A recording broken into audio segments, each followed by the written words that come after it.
How to increase your subscriber count very fast. வருஷக்கணக்காக நான் video போடுறேன், ஆனால் என் சப்ஸ்கிரைபர் கவுண்ட் ஏறவே இல்லை. ஒரு சில பேர் இப்போதான் வீடியோ போட ஆரம்பிச்சாங்க, ஆனால் அவங்களோட சப்ஸ்கிரைபர் கவுண்ட் கடகடன் ஏறிடுச்சு. அது எப்படி அப்படின்னு தெரியாம புலம்புற ஆளா நீங்க? அதை வேற ஞாபகப்படுத்திட்டீங்க. நெஞ்சமெல்லாம் பொண்ணா இருக்கு தம்பி, மறக்க முடியல.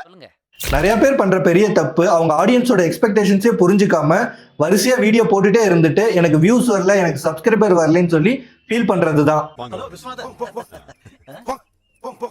Hello uncle. வாங்கம்மா. மோர் வீடியோ மோர் சப்ஸ்கிரைபர் அப்படிங்கிற தாட்டை அறவே விட்டுருங்க. வேணாம், இதோட நிறுத்திக்கிறோம். நிறைய வீடியோ போட்டாதான் நிறைய சப்ஸ்கிரைபர் வருவாங்கன்னு கண்டிப்பா கிடையாது. ஃபர்ஸ்ட் உங்க ஆடியன்ஸுக்கு தேவையான விஷயத்த வீடியோவா பண்ணணுங்கிறத மட்டும் டார்கெட்டா ஃபிக்ஸ் பண்ணிக்கோங்க. ஃபியூ வீடியோஸ் பண்ணாலும் அதுல நீங்க சொல்ல வர விஷயத்த கிளியரா இம்ப்ரெசிவா சொல்லுங்க. அது மட்டும் பண்ணினா பத்தாது, அந்த வீடியோவுக்கு சூட்டபிளான டைட்டில், ஹேஷ்டேக் அண்ட் கீவேர்ட்ஸ்ன்னு எல்லாத்தையும் டீட்டெயில்டா போட்டு அப்லோட் பண்ணுங்க. கண்டிப்பா அது டார்கெட்டட் ஆடியன்ஸை ரீச் பண்ணி உங்களோட சப்ஸ்கிரைபர் கவுண்ட்டை பூஸ்ட் பண்ணும். இந்த வீடியோ உங்களுக்கு பிடிச்சிருந்ததுன்னா லைக் பண்ணிட்டு ஷேர் பண்ணுங்க. மேலும் இது மாதிரியான வீடியோஸ் பார்க்கணும்னு நினைச்சீங்கன்னா பிக்சல் மென்டார்ஸை ஃபாலோ பண்ணிக்கோங்க.